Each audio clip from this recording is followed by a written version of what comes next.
ಇವಾಗ ನಾನು ನಿಮಗೆ ಬಾಲಕಾರ್ಮಿಕರ ಬಗ್ಗೆ ಹೇಳಕ್ ಬರ್ತೀನಿ. ಈಗೆಲ್ಲ ಸ್ವಲ್ಪ ನಮಗೆ ಇಂಗ್ಲಿಷ್ ಬೆಳೆದೇ ಅಲ್ವಾ, ಅರ್ಥ ಆಗುತ್ತಲ್ವಾ? ಸ್ವಲ್ಪ ಅಷ್ಟೇ. ನಾನು ಕನ್ನಡದವನೇ, ಕನ್ನಡ ಮೀಡಿಯಮಲ್ಲೇ ಓದ್ತಿರೋದು ಆಯ್ತಾ. ಇಂಥರನೇ ಲಾಸ್ಟ್ ಪಂಚರ್ ಕುತ್ಕೊಂಡು ಮಾಡ್ತಾ ಇದ್ದೆ ಒಂದಿನ ಈ ತರ ನಮ್ಗೆ ಗೊತ್ತಾಗಂತ. ಇವಾಗ ನಾನು ಹೇಳೋದನ್ನ ಗಮನ ಇಟ್ಕೊಂಡು ಏನಾರ ಕ್ವಶನ್ ಇದ್ರೆ ಕೇಳ್ಬೋದು. ಲೇಟ್ ನೀವು ಏನಾರ ಒಳ್ಳೆ ನಾವು ಕೇಳೋ ಕ್ವಶನ್ ಆನ್ಸರ್ ಮಾಡಿದ್ರೆ ನಿಮ್ಗೆ ಒಂದು ಎರಡೆರಡು ಚಾಕ್ಲೇಟ್ ಎಕ್ಸ್ಟ್ರಾ ಕೊಡ್ತೀವಿ ಆಯ್ತಾ. ಅದೊಂದು ಅಡ್ವಾಂಟೇಜ್ ನಿಮ್ಗೆ. ಇವಾಗ ನಾನು ಮಾಡಕ್ ಗೊತ್ತಿರೋದು ಚೈಲ್ಡ್ ಲೇಬರ್, ಬಾಲಕಾರ್ಮಿಕರು. ಸೊ ಅದನ್ನ ಕಾನೂನ ತಂದಿದ್ದು 1986ರಲ್ಲಿ, ಅದನ್ನ ತಿದ್ದುಪಡಿ ಮಾಡಿರೋದು 2016ರಲ್ಲಿ. ಸೊ ಈಗ ಏನ್ ಹೇಳುತ್ತೆ ಅಂದ್ರೆ, ಯಾವುದೇ ಮಕ್ಕಳು 14 ವರ್ಷದಿಂದ ಕೆಳಗಡೆ ಇರೋ ಮಕ್ಕಳು ಸ್ಕೂಲಲ್ಲಿ ಬಿಟ್ಟು ಎಲ್ಲರೂ ಕೆಲಸ ಮಾಡಕ್ ಹೋಗ್ಬಾರ್ದು. ಸ್ಕೂಲಲ್ಲಿ ನಿಮ್ಗೆಲ್ಲ ಆಕ್ಟಿವಿಟಿ ಮಾಡಿದಾರ, ಕರ್ಕೊಂಡು ಹೋಗ್ಬಿಟ್ಟು ಶಾಲೆ ಬಿಟ್ಟ ಮಕ್ಕಳನ್ನು ಶಾಲೆಗೆ ಕಳಿಸಿ ಅಂತ. ಗೌರವ್ ಒಂದು ಗ್ರೇಟ್ ಎಕ್ಸಾಂಪಲ್. ಸೊ ಯಾರು ಕೂಡ ನೀವು 14 ವರ್ಷದಿಂದ ಕೆಳಗಡೆ ಪಟ್ಟವರು ನಿಮ್ಮ ಮನೇಲಿ ಎಷ್ಟೇ ಬಡಿಸ್ತಾರ ಇದ್ರು ಏನ್ ಮಾಡಬಾರ್ದು, ಕೆಲ್ಸಕ್ಕೆ ಹೋಗ್ಬಾರ್ದು. ಎಲ್ಲಿ ನಿಮ್ಗೆ ಇನ್ನ ಮುಂದೆ ಹೋಗ್ಬೇಕಂತ ಇದ್ರೆ, ಯಾರು ನಿಮ್ಮ ಮನೇಲಿ ಏನಾದ್ರು ನಿಮ್ಮ ಮನೆ ನಿಮ್ಮ ತಂದೆ ತಾಯಿಗೆ ಏನಾದ್ರು ಮಾಡ್ಬೇಕಿದ್ರೆ ನಂತರ ಆಫ್ಟರ್ ಸ್ಕೂಲ್ ಅವರ್ಸ್ ಹೋಗಿ ಮಾಡ್ಬೋದು.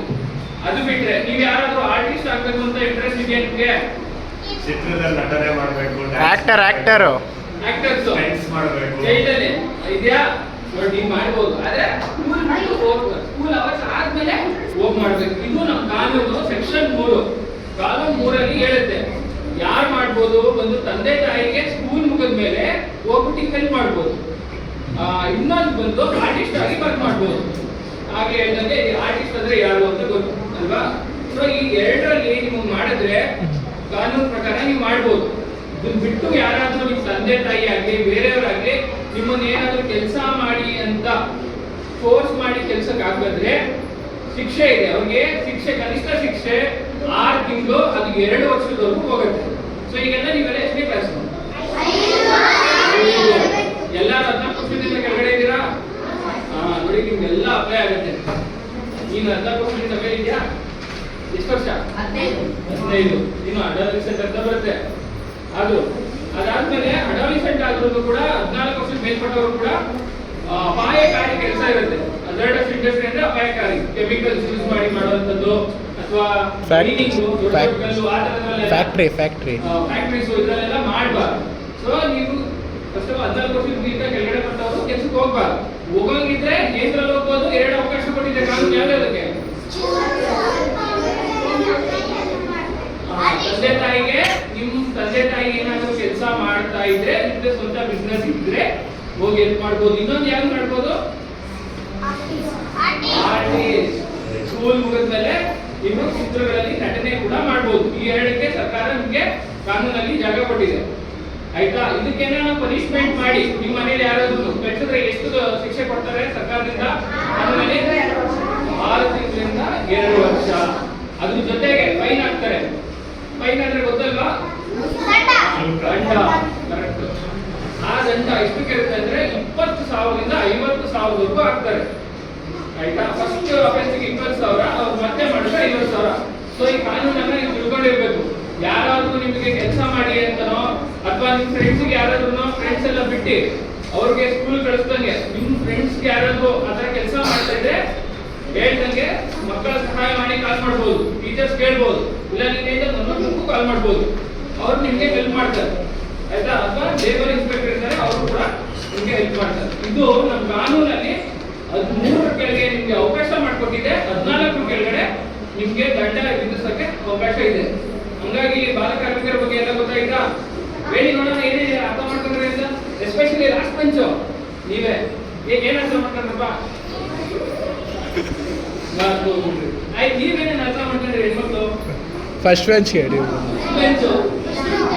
ಬಾಲಕಾರ್ಮಿಕರು ಅಂದ್ರೆ ಯಾರು? ಬಾಲಕಾರ್ಮಿಕರು ಅಂದ್ರೆ ಎಷ್ಟು ವರ್ಷ ಕೆಳಗಡೆ ಇರ್ಬೇಕು? 14 ವರ್ಷದ ಮೇಲ್ಪಟ್ಟವನ್ನ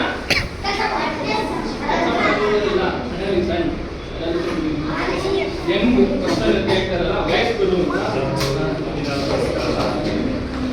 ಆಮೇಲೆ ಶಿಕ್ಷೆ, ಏನ್ ಶಿಕ್ಷೆ ಇದೆ ಅಂತ ಹೇಳಿದ್ರೆ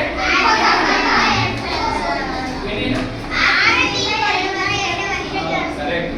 ದಂಡ ಎಷ್ಟಾಗ್ತದೆ?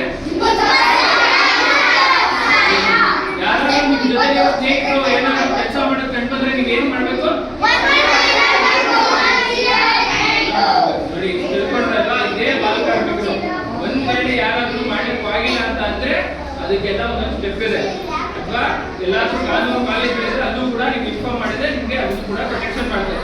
ಸೊ ಇದಿಷ್ಟು ಸಿಂಪಲ್ ಆಗಿ ಕಾನೂನು ತಿಳ್ಕೋಬೇಕು. ನಿಮ್ಮ ಮನೇಲಿ ನಿಮ್ಮ ತಂದೆ ತಾಯಿ ಕೆಲಸ ಮಾಡಿ ಅಂತ ಹೇಳಿದ್ರು ಅವ್ರಿಗೆ ಏನ್ ಹೇಳ್ಬೇಕು? ನೀವು ಅವ್ರಿಗೆ ಮಾಡಲ್ಲ ಮಾಡ್ಬೋದು ಅಂದ್ರೆ ಸ್ಕೂಲ್ ಅವರ್ಸ್ ಆದ್ಮೇಲೆ ಅದರ ಆದ್ಯತೆ. ಕಾಂಪ್ರಮೈಸ್ ಆಗ್ಬಾರ್ದು. ಏನಾದ್ರೂ ನೀವು ಕೆಲಸ ಮಾಡಕ್ ಹೋದ್ರೆ ಏನಾಗುತ್ತೆ ಫ್ಯೂಚರ್ ಅಲ್ಲಿ? ಓದೋದೆಲ್ಲ ಹೋಗಿ ನಾಳೆ ದಿನ ನೀವು ಏನೇನು ಇರುತ್ತಲ್ಲ ನಿಮ್ಮ ಡ್ರೀಮ್ಸ್ ಏನೇನು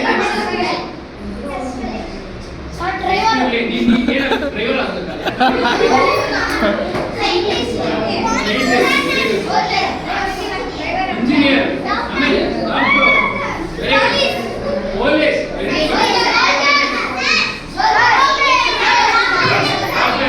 ನೋಡಿ ಇದೆಲ್ಲ ನೀವು ಆಗಕ್ಕಾಗಲ್ಲ. ಕ್ರಿಕೆಟರ್ ಆಯ್ತು, ಅದು ಒಂದು ಒಳ್ಳೆ ಪ್ರೊಫೆಷನ್. ಸೊ ಇದೆಲ್ಲ ಏನಾಗುತ್ತೆ? ನೀವು ಓದೋದ್ ಬಿಟ್ರೆ ಓದೋದ್ರಿಂದ ಆಗ್ಲಿಕ್ಕೆ ಇವೆಲ್ಲ ಆಗಲ್ಲ. ನೀವು ನಾಳೆ ದಿನ ಲಾಯರ್ ಆಗ್ಬೇಕಂದ್ರೂ ನಂತರ ಓದ್ಬೇಕು. ಓದಿ ಮಾಡಿದ್ರೆ ಏನಾಗುತ್ತೆ? ನೀವು ಒಂದು ಒಳ್ಳೆ ವ್ಯಕ್ತಿ ಆಗ್ತೀರಾ, ಗೌರವ ತಗೋತೀರಾ. ನಾಳೆ ದಿನ ಇದೇ ಸ್ಕೂಲ್ ಬಂದು ಇದೇ ತರ ಮಾತಾಡಿ ನಿಮ್ಗೂ ಒಂದು ಪ್ರಶಸ್ತಿ ಆಗುತ್ತೆ, ನಿಮ್ ಶಾಲೆಗೆ ಒಂದು ಕೀರ್ತಿ ಬರುತ್ತೆ. ಸೊ ಈ ತರ ಒಳ್ಳೆ ಪ್ರಜೆ